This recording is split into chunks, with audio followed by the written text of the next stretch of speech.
anointing, a calling, and a commission is the driver. You've got to see the driver. He sees the chariot. He sees the horseman. But he sees the driver and the passenger no more. That's right. That's what it means to grow in Yahweh. You're going to grow and grow and grow in Yahweh until all you see and experience is the Father through Yeshua. You won't see the driver. You'll see the one who is greater than the driver. The goal in Messianic Israel is to meet the... Meet the driver. Look at here. Hallelujah. Is to meet the dispatcher.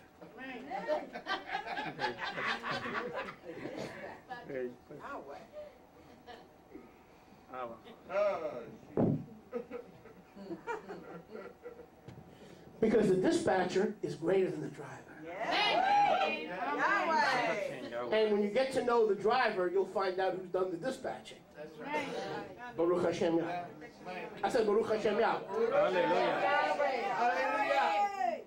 So he doesn't see the driver.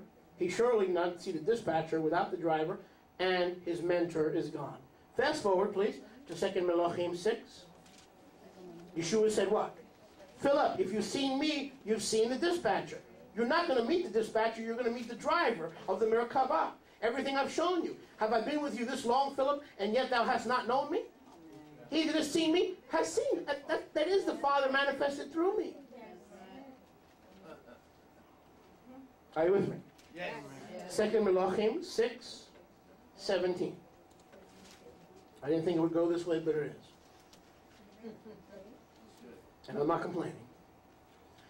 Okay, later on we see Elisha now independent. So Yeshua will come sometime on a chariot to reward the teacher and separate the teacher from the student.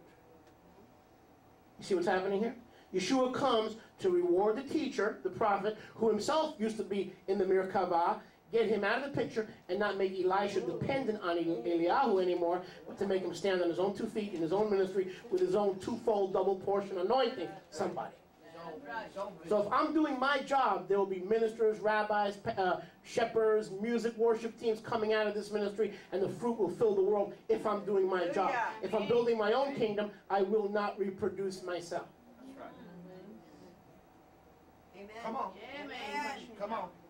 If a leader is not reproducing himself, he is building his own kingdom. Amen. That's right. Ooh, that's good. Baruch Hashem Yahweh. 2 Melachim 6:17. Again, we see Elisha. The next time chariots are mentioned in the Tanakh, there's a battle. There's a battle going on over a place called Dothan at the edge of Galilee, and it's Yisrael fighting the army of the Armenians. Notice, who are the Armenians according to what we read in today's Torah Parsha? Our brothers. The Syrians, Armenians are the brothers of Israel. All right? And so Israel is getting ready to fight the Armenians in a place called Dothan, which is at the edge of Kinneret or Galilee. Amen. They had come to Dothan, the Armenians, to capture Elisha because Elisha was constantly declaring the war plans of the Armenians that they were doing in secret. So Yahweh, through the what? Double portion of his Ruach, was giving, listen, giving Elisha the plans of the enemy ahead of time. Are you with me? Elisha was hearing the battle plans in the bedroom of the Armenians. That which they thought was being done in secret was being spoken on the rooftops by Elisha, for he had the gift of discernment. He had the words of wisdom. He was constantly in contact with Yahweh, and so he was receiving the enemy's secrets even before the enemy implemented the war plan. Because he had that double portion of the Ruach. Baruch Hashem Yahweh. But the sight of this vast, numerous enemy frightened Elisha's servant. Elisha was not frightened, but the servant was. Elisha prays the following prayer. Verse 17. And Elisha prayed and said, Yahweh, I pray to open his eyes to let him see. What was he praying? We just learned. To put him on a Merkavah. Because Elisha was put on a Merkavah to get the double portion. He saw Eliyahu and the driver, the chariot of Israel, but then all of a sudden he saw the driver no more. Yeah. And he saw Eliyahu no more. Right? And so now they're in battle. Israel's pressed. They're pressed. They're in the wine press. They're up in the heat of battle. They're about to be squenched by the numerous multitudes of the Armenian army. Right. But Elisha doesn't panic. Why? Because he's seen the chariot of Yahweh. He's seen the deliverance of the driver who drives the chariot of Yahweh. And he knows that since that chariot took and delivered Eliyahu, who was oppressed by Isabel, that double portion guarantees his success against the enemies of Israel. Is anyone with me? Yes. In the back, are you with me? Or are you schnoozing? Hello. Huh? You're not schnoozing? Good. Baruch Hashem Yahweh. You snooze, you lose. Right. Baruch Hashem Yahweh. Hallelujah. Look at verse 17. And Yahweh opened the eyes. What's another way of saying of seeing things when you're awake? Opening the eyes but not sleeping. The eyes are open. Vision. He says, take this young man, my servant, like you showed me your power through letting me see my teacher on a Merkavah. He says, open the eyes of the young man. And so immediately Yahweh answered his prayer. And he looked, the young man looked, and saw the mountains, listen, covered with horses and chariots of fire all around Elisha. Right. And they came, and Elisha prayed to Yahweh. He struck that nation with blindness. He says, I pray you would strike them with blindness. And Yahweh did, according to the word of Elisha, and struck them with blindness. You with me? So Yahweh will blind the enemy and open your eyes. He will keep the enemy outside the things of Yahweh, the Merkavah, and put you in the Merkavah so you can see the things of Yahweh. But notice, the young man had never seen the chariots and horses of Yahweh. Didn't we read earlier today in YAHUSHUA chapter 5? Who is the king of the armies? Who is the captain of the armies? Who is the commander of the armies?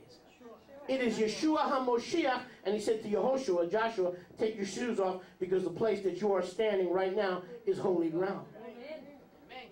So who is the commander of Yahweh's armies? Who is the commander of Israel's armies? Who has, is, and will yet command Israel's army? He's never retired. He's never a retired general, a retired Navy captain. He is always on the job. He is always employed. He is always on the case. He will never be moved, removed, or shaken in his oversight of the armies of Israel. And that's the same one that fights your battle. That's the same one that fights your battle. That's why you're advancing. That's why you're winning. And so he says, Yahweh, I've seen your Merkavah. I've moved in the Ruach HaKodesh, but my servant is stuck in unbelief. He sees the multitudes coming, and he's stuck in fear, doubt, and unbelief. Say it with me. Yahweh opened his eyes, and when his eyes were open, he saw the chariots and the horsemen of Israel. But in order to have the chariots and the horsemen of Israel, there has to be a captain. And we know the captain of Yahweh's host is Yahshua HaMoshiach Ben Elohim. Ben Elohim. Baruch Hashem Yahweh. And so now Elisha's servant sees Yeshua in the chariot of Israel, leading the horsemen and the other chariots lagging behind. So the same way Elisha saw Yeshua doing the driving and not the dispatcher, now Elisha's servant has the same blessing and the same privilege that Elisha had the day Eliyahu, his teacher, was taken up. And that's the way Yahweh works. If the student is faithful, if the student is faithful, if the student sticks to it, the student will have his eyes open and he will be put eventually one day coming soon, he'll be put in a Merkavah and see the same things that his teacher has seen. But I'm talking about the Merkavah of Yahweh. So next time you see a born-again brother or sister who doesn't know they're Israel, just say, no, you may be moving in the Ruach, but I've been spending time in the chariot. And I've been getting acquainted with the driver because the dispatcher won't let me see his face.